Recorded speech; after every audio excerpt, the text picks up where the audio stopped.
Tafsir Al-Quran Surah Ad-Duha, Surah ke-39, Surah Makkiyah, 11 ayat, diturunkan setelah Surah Al-Fajr. Ahmad meriwayatkan dengan sanad dari bahwa Aswad bin Qais berkata, aku mendengar Jundub berkata, Rasulullah Muhammad SAW sangat sedih, sehingga 1 atau 2 malam tidak bangun. Lalu datang wanita dan berkata, wahai Muhammad, tidakkah aku melihat setanmu, melainkan ia telah meninggalkanmu. Lalu Allah menurunkan surah Ad-Duha. Ini diriwayatkan pula oleh Al-Bukhari, Muslim, dan At-Tirmidzi.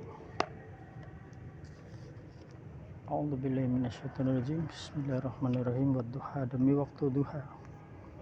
Wal-laili, dan demi malam. Idza saja, apabila telah sunyi.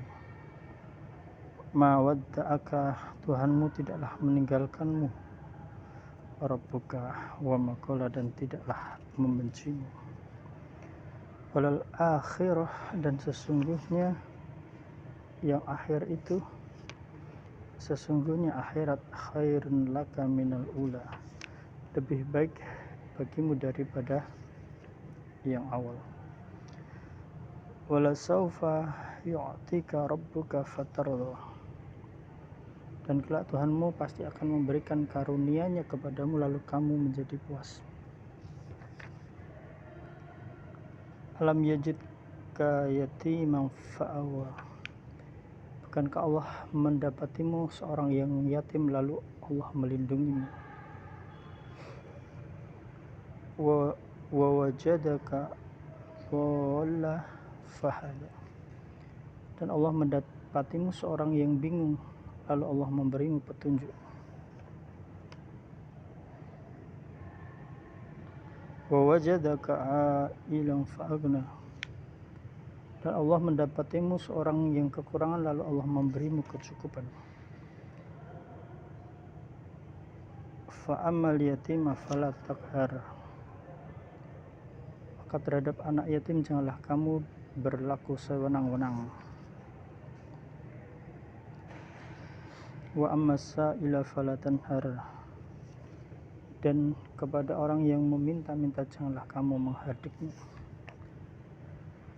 Wa amma bi ni'mati rabbika fahaddits, dan adapun terhadap nikmat Tuhanmu Allah maka hendaklah kamu menyebut-nyebutnya. Beberapa ulama salaf seperti Ibnu Ishaq menyebutkan surah ini telah diwahyukan Jibril kepada Rasulullah Muhammad SAW ketika ia menampakkan dalam bentuk yang asli, lalu mendekat kepadanya dan semakin mendekat seraya turun. Ini terjadi di Abtah. Lalu Jibril mewahyukan kepadanya apa yang dia wahyukan. Jibril mewahyukan kepada Nabi Muhammad SAW surat ini, demi waktu duha dan demi malam apabila telah sunyi. Diriwayatkan Ibnu Abbas ketika Al-Quran diturunkan kepada Rasulullah Muhammad SAW, Jibril tidak menjumpai Nabi Muhammad SAW lagi selama beberapa hari. Hal itu menjadikan hati Nabi Muhammad SAW gusar. Maka orang musyrik pun berkata, ia telah ditinggalkan dan dibenci oleh Tuhannya. Lalu Allah menurunkan ayat, Tuhanmu tiada meninggalkanmu dan tidak membencimu. Dan ini merupakan sumpah dari Allah Ta'ala dengan waktu duha berikut cahaya terang yang mengeringinya, dan demi malam apabila telah sunyi, tenang, dan gelap.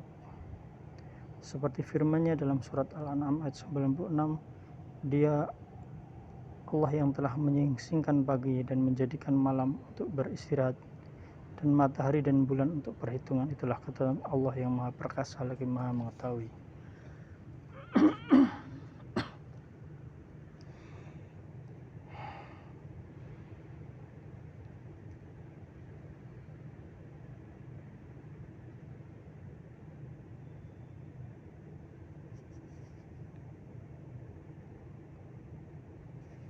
Firman Allah Ta'ala, Tuhanmu tidak meninggalkanmu dan tidak membencimu, dan sesungguhnya akhir itu lebih baik bagimu dari permulaan.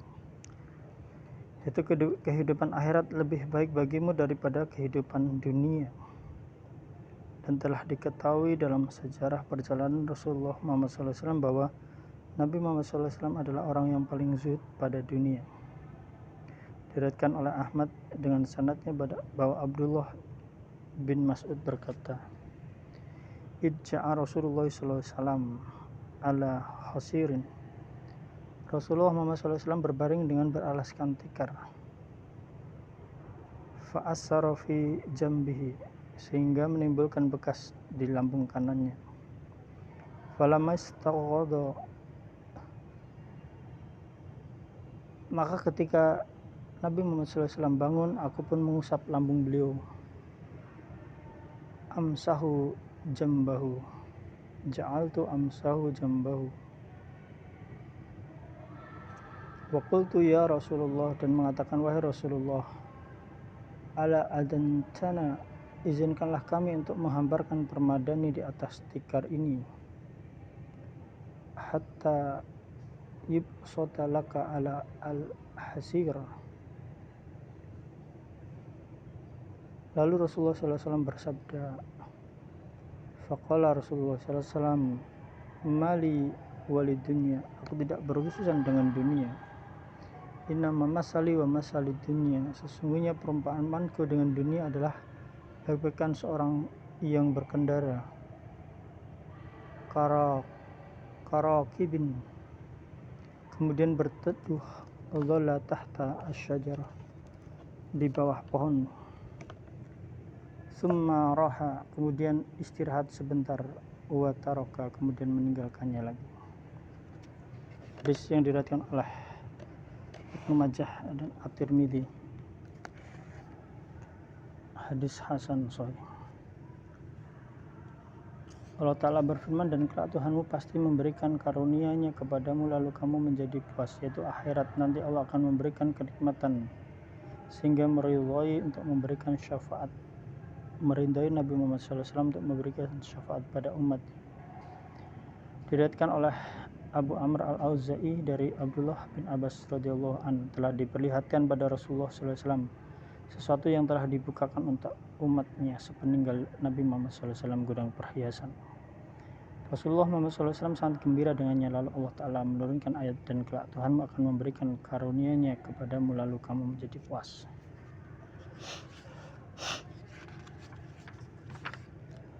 Allah Ta'ala berfirman seraya mengingatkan kembali tentang nikmat yang telah Allah berikan kepada hamba dan Rasul-Nya. Bukankah Allah mendapatimu seorang yatim, lalu Dia melindungimu?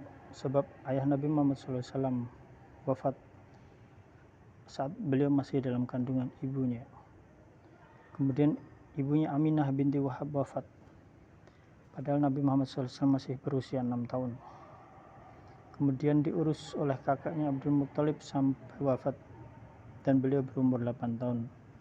Lalu diurus oleh pamannya Abu Thalib dan tidak hentinya memberikan perlindungan serta pertolongan kepada Nabi Muhammad SAW, meninggikan derajatnya dan sangat menghormatinya, serta menghindarkan gangguan yang dialamatkan oleh kaumnya kepada Nabi SAW.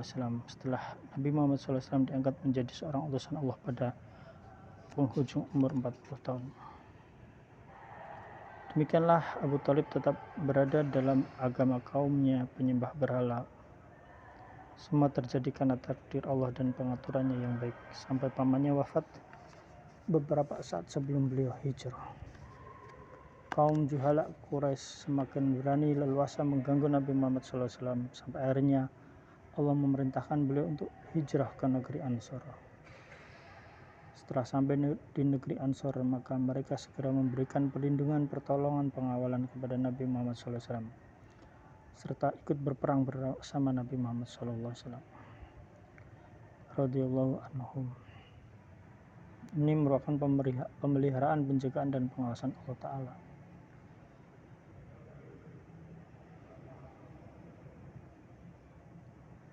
Allah Ta'ala berfirman, dan Dia mendapatimu seorang yang bingung lalu Allah memberikan petunjuk.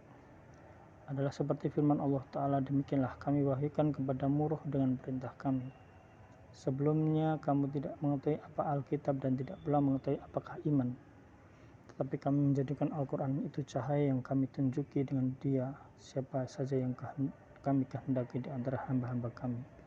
Surat Asy-Syura 52. Firman Allah Ta'ala, dan dia mendapatimu sebagai seorang yang kekurangan, lalu Allah memberikan kecukupan. Kamu orang yang fakir, kekurangan, lalu Allah mencukupkan kamu sehingga tidak bergantung kepada selain Allah. Sehingga dengannya Allah menempatkan dua makam kepada Nabi Muhammad SAW, makam sabar dan makam syukur.